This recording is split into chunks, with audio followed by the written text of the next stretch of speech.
Hello, welcome to NBC computer education. C++ में object oriented programming का ये part number 14 है और आज की इस वीडियो में हम आपको सिखाएंगे मल्टीपल इनहेरिटेंस विद एग्जांपल और उसके बाद बताएंगे कि मल्टीपल इनहेरिटेंस में कंस्ट्रक्टर कैसे काम करता है। तो सबसे पहले बात करते हैं हम मल्टीपल इनहेरिटेंस की डेफिनेशन की। देखिए, इसमें लिखा है कि इन दिस इनहेरिटेंस ए सब class contains more than one super classes. इसका मीनिंग ये है कि एक सब क्लास की जब एक से ज़्यादा सुपर क्लास बना देंगे तो उसे कहते हैं मल्टीपल इनहेरिटेंस। अगर बात करें इसके सिंटेक्स की तो देखिए ये है इसका सिंटेक्स। सबसे पहले हम बनाएंगे क्लास ए या क्लास बी, दोनों में से कोई भी पहले क्लास डिफाइन करेंगे, उसके बाद दूसरी क्लास बनाएंगे और जब तीसरी वाली क्लास बनेगी सब क्लास तो उस सी वाली क्लास में थर्ड क्लास में हम इन दोनों क्लासेस को इनहेरिट कर लेंगे, बी को भी और सी को भी। और ये बता चुके हैं आपको प्रीवियस वीडियोज में कि यहाँ पे पब्लिक, प्राइवेट, प्रोटेक्टेड कुछ भी आ सकता है। उनमें फर्क यह है कि वो बताया जाएगा आपको नेक्स्ट वीडियोज में। और उसके बाद देखिए इसमें पब्लिक बी, हमने पहले बी को इनहेरिट किया, उसके बाद फिर सी को इनहेरिट किया। इनके सीक्वेंस में डिफरेंस होता है, ये आगे चल के इसी वीडियो में आपको समझाया जाएगा कि इनके सीक्वेंस में क्या डिफरेंस होता है। तो अब बात करते हैं एग्जाम्पल की। तो देखिए इसमें एक क्लास बनाएंगे हम स्टूडेंट और इसके अंदर roll number M1, M2, M3 तीन सब्जेक्ट के मार्क्स हैं और इस फंक्शन के थ्रू इन वेरिएबल्स की वैल्यूज को हम इनपुट करेंगे। उसके बाद बनाएंगे हम स्पोर्ट्स नाम की क्लास, इसमें स्कोर 1, स्कोर 2 और इन दोनों वेरिएबल्स की वैल्यू को इनपुट करेंगे हम इनपुट स्कोर नाम के फंक्शन के थ्रू। और इन दोनों क्लासेस को हम इनहेरिट करेंगे कॉलेज नाम की क्लास के अंदर। और इसमें देखिए टोटल मार्क्स कैलकुलेट करना है और एक टोटल स्पेलिंग गलत होगी, टोटल स्कोर भी हमें यहाँ पे कैलकुलेट करना है और रिजल्ट नाम के फंक्शन में ये कैलकुलेट करने के बाद उसको हम डिस्प्ले करेंगे। अब इसमें सोचने वाली बात यह है कि जो रोल नंबर है तो रोल नंबर की हमें इस क्लास में कोई नीड नहीं है, तो इस वेरिएबल को ले लेंगे हम प्राइवेट में। और M1, M2, M3 जो वेरिएबल्स हैं इनको हमें इस क्लास में यूज करना है टोटल मार्क्स कैलकुलेट करने के लिए, तो इनको लेंगे हम प्रोटेक्टेड में। सिमिलरली स्कोर 1, स्कोर 2 को भी हमें यहाँ पे यूज करना है टोटल स्कोर कैलकुलेट करने के लिए, तो इनको भी हम प्रोटेक्टेड में रखेंगे। और ये फंक्शन जो हम बनाएंगे इनको रखेंगे पब्लिक में, क्योंकि इनको हमें क्लास के बाहर मेन फंक्शन में कॉल करना है। अब चलते हैं आईडी में और इसको बनाते हैं इस प्रोग्राम को। ये आ गया आईडी में और यहाँ पे हम सबसे पहले क्लास बनाते हैं स्टूडेंट।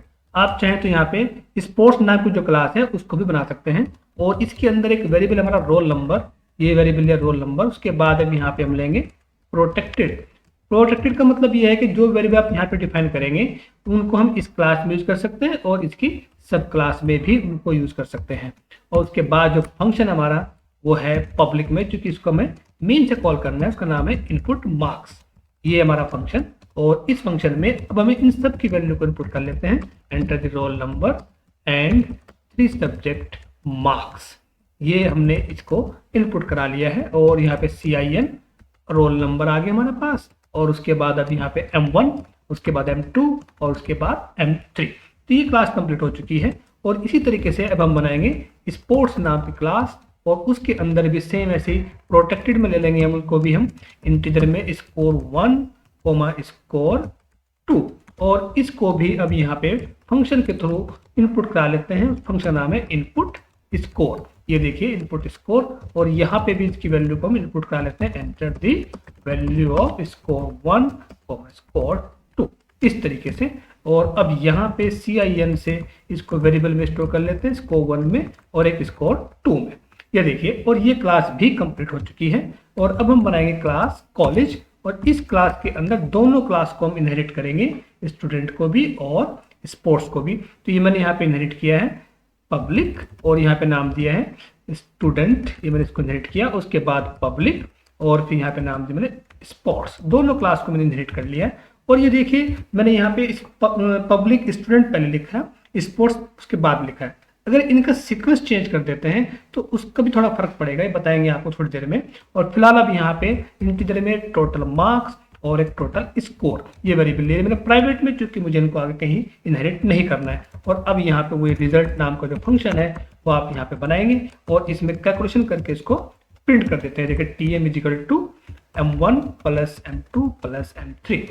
इसी तरीके से TS = स्कोर 1 + स्कोर 2 और अब इन दोनों को प्रिंट कर देते हैं।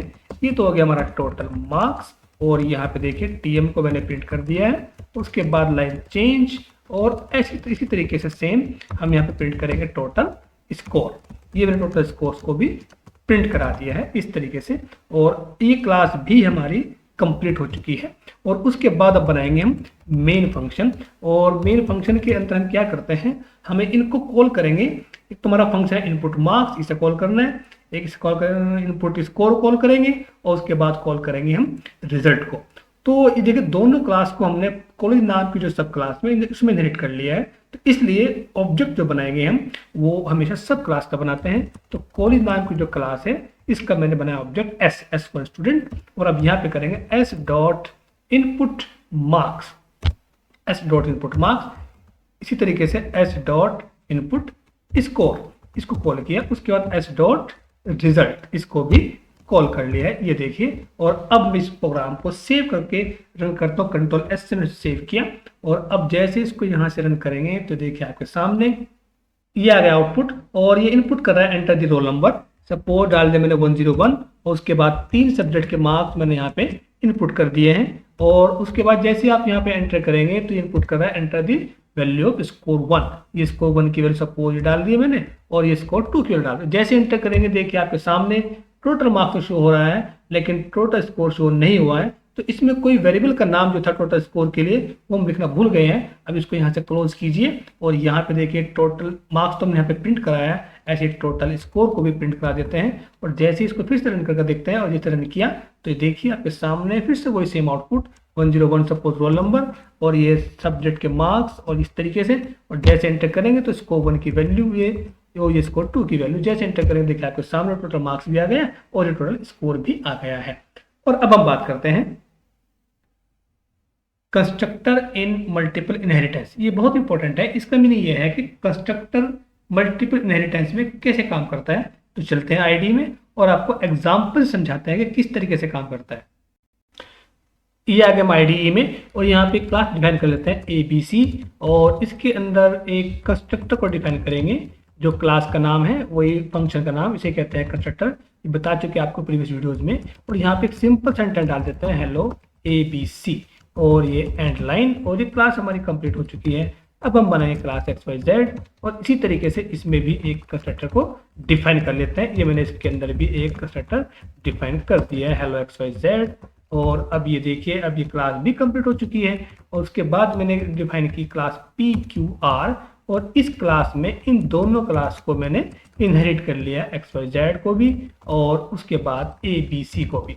देखिए इनका सीक्वेंस से फर्क पड़ता है कि इसको पहले इनहेरिट करना है, किसको इनहेरिट करना है, इसमें क्या डिफरेंस है बताएंगे आप आपको थोड़ी देर में। फिलहाल आप ध्यान से देखिए। और अब यहाँ पे मैंने एक कंस्ट्रक्टर डिफाइन कर दिया PQR का, और इसके अंदर भी एक सेंटेंस डाल देते हैं हेलो PQR। इस तरीके से तीनों क्लास हमारी बन चुकी हैं, और ये क्लास भी पूरी हो चुकी। और उसके बाद अब यहाँ पे आपको पता है मेन फंक्शन डिफाइन करेंगे, और मेन फंक्शन में हम ऑब्जेक्ट बनाते हैं हमेशा सब क्लास का। इस क्लास का बनेगा PQR का, क्योंकि यही सब क्लास है, XYZ और ABC की सुपर क्लास है। तो हमने PQR का बनाया ऑब्जेक्ट OBJ, और जैसे ही ऑब्जेक्ट बनेगा तो दोनों क्या तीनों कंस्ट्रक्टर ऑटोमेटिक कॉल हो जाएंगे, जो कंस्ट्रक्टर कभी भी ओवरराइड नहीं होते। अब डिपेंड करता है कि पहले कौन सा कॉल होगा। तो ये देखिए हमने पहले XYZ को इनहेरिट किया है, तो XYZ वाली जो क्लास है उसका जो कंस्ट्रक्टर है पहले ये कॉल होगा, तो प्रिंट करेगा हेलो XYZ, उसके बाद करेगा हेलो ABC, और सबसे बाद में करेगा हेलो PQR। और जैसे ही आप रन करेंगे देखिए आपके सामने वही सेम हेलो XYZ और हेलो ABC, और उसके बाद हेलो PQR। तो ये थी आज की वीडियो। अगर आप भी चाहते हैं और कुछ सीखना तो हमारी आपसे वही छोटी सी रिक्वेस्ट है, हमारे चैनल को सब्सक्राइब करें और बेल आइकन जरूर प्रेस करें। Thank you for watching.